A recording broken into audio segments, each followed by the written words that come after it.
गांव के किनारे पुराने आम के पेड़ के नीचे एक छोटा सा कच्चा घर था, जहां किसान रामू अपनी बूढ़ी मां और छोटे बेटे सोनू के साथ रहता था।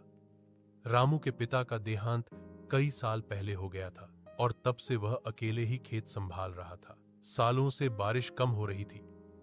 पिछले 2 साल सूखा पड़ा और रामू का खेत बंजर सा हो गया। कर्ज बढ़ता गया, घर में अनाज खत्म होने लगा, लेकिन रामू का हौसला कभी नहीं टूटा। मां और बेटे की उम्मीदें उसकी आंखों में चमकती रहती। उन्हीं उम्मीदों ने उसकी थकी हुई बाहों को ताकत दी। सुबह से रात तक रामू खेत जोतता, मिट्टी पलटता, हर रोज बीज बोने की नई उम्मीद पालता। गांव वाले मजाक उड़ाते, इतनी मेहनत बेकार है रामू, बारिश नहीं होगी। मगर रामू बस मुस्कुराता और कहता, धरती मां कभी खाली हाथ नहीं लौटाती।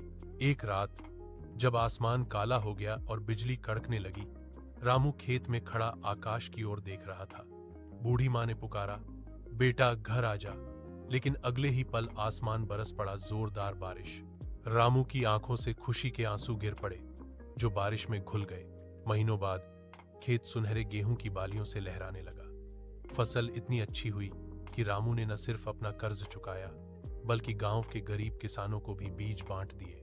फसल कटाई के दिन रामू ने मां और बेटे से कहा, यह सिर्फ मेरी मेहनत नहीं, तुम्हारी दुआओं और उम्मीदों की जीत है। गांव वाले जो कभी उस पर हंसते थे, अब उसके जज्बे को सलाम करने लगे।